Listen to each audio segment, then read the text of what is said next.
Hey guys, I'm back. Welcome to the sad stump. Still don't have a new stump. I have another viewer request today. We have something from Muela knives. Now this is a brand I hadn't heard of till it was requested, and then I started looking at it, and they are some expensive knives. And for a lot of what I saw material-wise, I couldn't really understand or justify some of the prices. So we're going to tear into this package.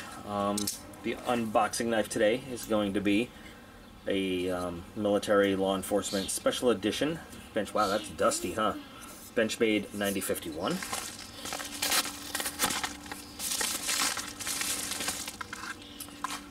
So I guess this is the Muela Fury, made in Spain. There's a ton of them to choose from. This is just one that was not crazy expensive, and I thought looked okay, looking at the specs and everything. A lot of them, a great amount of them are fixed blade also, and I was not into getting a fixed blade at the time, like a big hunting knife or anything. So packaging wise, decent package. I mean, it's a little falling apart, but at least it's, you know, it's a nice package, not a crumpled up box or anything. Let's see, so inside we've got the knife itself. And we'll put that right there on the sad stump. And we've got some literature. Congratulations on your purchase of a Muela knife.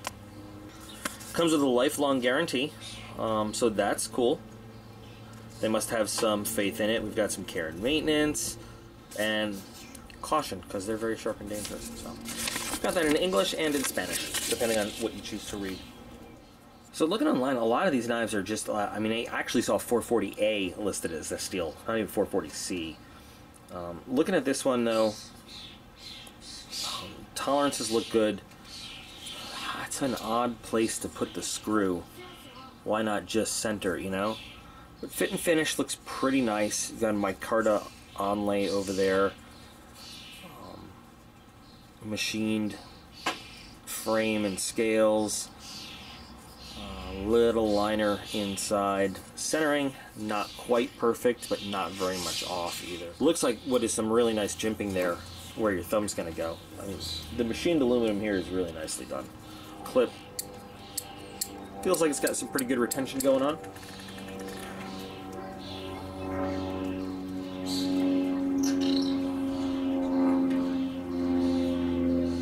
There are just light fixed wings all over the sky today. Simple construction, simple design. Not the world's smoothest knife. Very small lock too. I mean, that liner is tiny. Like, can you? I don't know if you can hear that. You hear that grinding? Oh, I don't know how I feel about that. Little specks of blue in there too. I don't know if that's dried up oil or grease or whatever. I like the finish on the blade though. A nice blasted finish there. Cool blade shape. About half serrated. Not the most aggressive serrations I've seen. Cool blade shape.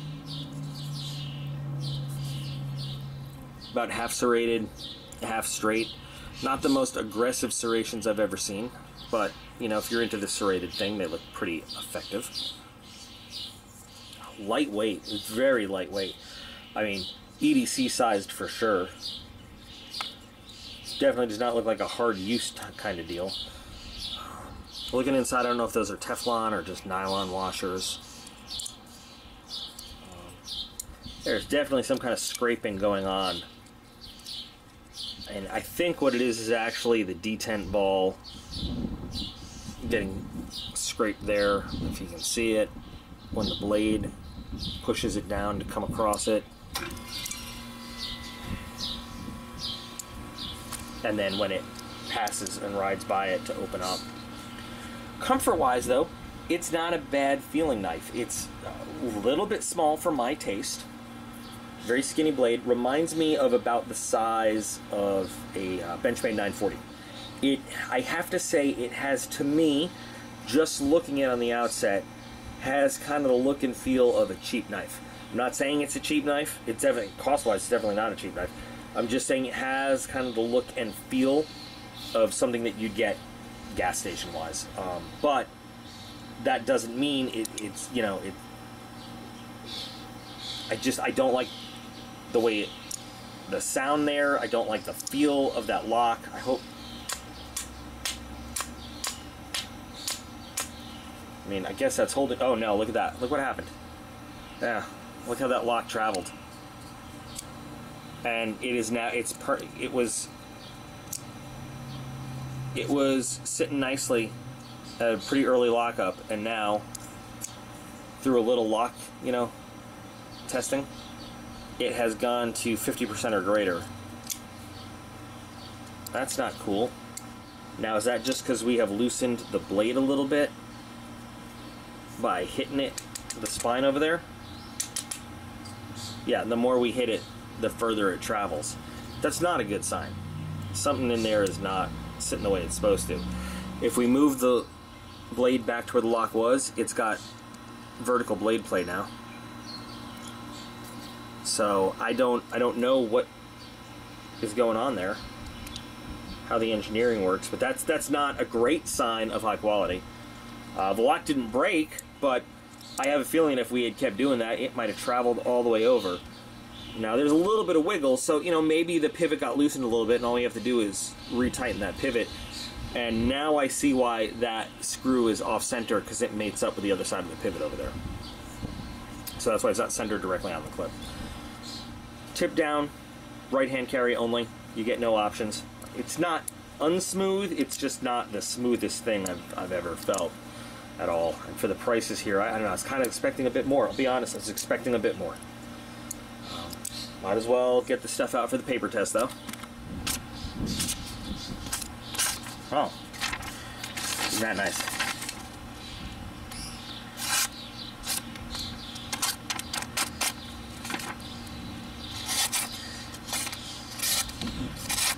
Huh.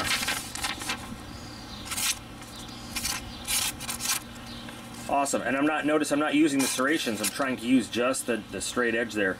I think that with a little honing, this could work very well. It looks like it's got a nice fine edge on it, but it's not performing like a nice fine edge should.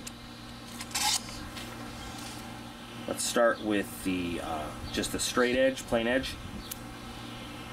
Not a bad cut. Just give the serrations a shot. I actually feel like I got a straighter, less jagged cut on the cord from the serrations there. This doesn't have a lot of leverage. I don't expect it to chop very well. Ah, that's not bad. Just one little tiny, like one string left. Doesn't even want to slice very well. So, I mean, edge right out of the package is not going to be the thing you want. I don't know. I mean, I feel like we could easily, quickly put a razor's edge on this, but it's not a high grade of steel. It's not the worst steel, but it's not a very high grade of it. So I don't know. I don't feel like the price that they're charging for these knives, from what I've seen here so far, really is justified for the product you're getting. Looks kind of like I said before, it looks kind of like a cheap knife. I mean, but the fit and finish looked good. As we were doing the cutting, though, I mean, the lock had traveled all the way, I guess as I was doing the chopping, yeah, the lock had traveled all the way back over there. It's almost not locking it up anymore. So,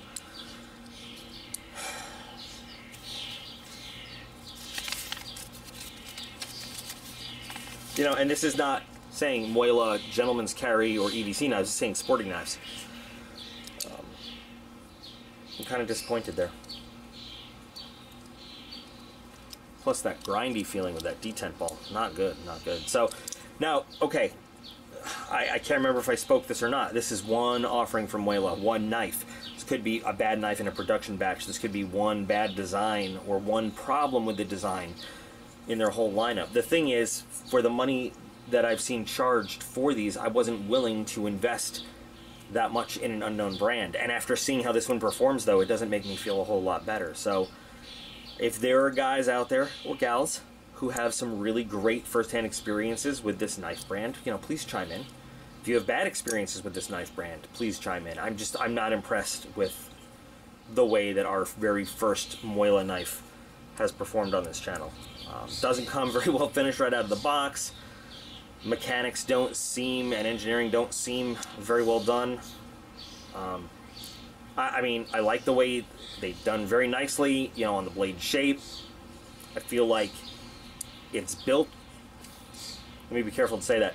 I felt like it was built well in terms of ergonomics and everything, comfortable to use, nice features, but that lock is just really upsetting. So, I don't know, I guess maybe in the near future we'll try out one of their fixed blades to see how that holds up. It's a lot easier to do a fixed blade than a folder because there's no engineering in terms of moving parts and making things fit the right way, you know, it's just a slab of steel. I shouldn't downplay because it takes a lot of skill to make a nice knife out of a slab of steel, but still. We'll give a fixed blade a try and see how that works. But yeah, if you have had better experiences with a Muela folder, please let me know. Maybe I just got a dud out of the box too, you know, whatever. But I think there's potential there. I think probably can do something with it. Maybe if I can fix that lock issue, I know that the blade is the easiest thing to fix. This steel probably won't hold that edge for that long once we do it, but I'm pretty sure that we can put the edge we want on it. So, what are your thoughts about this knife? Those birds are really pissing me off too. Alright guys, well, that's it. It was requested. Here it is. I'll probably take another look at Muela sometime in the future. Just not soon. If you have request something special you'd like to see, there are a couple of ways to get that to me. So down in the video description you will see a link to the DocP Facebook page. Great way to get in touch with me. So go ahead, like that Facebook page and follow it to see kind of updates and whatever else is going on there, and you can message me there. There's also the official DocP email address, docp96@gmail.com. I do my best to keep up with it. I get a lot of emails from a lot of people and companies wanting me to like review stuff and everything, and some people that are pissed off with the reviews I did on their stuff. So I don't always, it takes time to go through them all. That's why the Facebook page is a good way to get in touch with me, but that's there.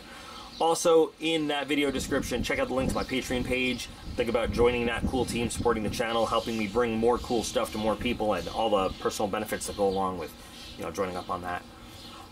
And looking for Q&A questions for the next Q&A video. So, QuestionsForDocP@gmail.com is where you can send all your Q&A questions. And I've proven in the past I'll answer any question you send me, any question at all. But until next time, guys. I appreciate every single one of you. I love getting to fulfill these kind of viewer requests when somebody has something special they want to see. You are all absolutely awesome, and I will be back again real soon.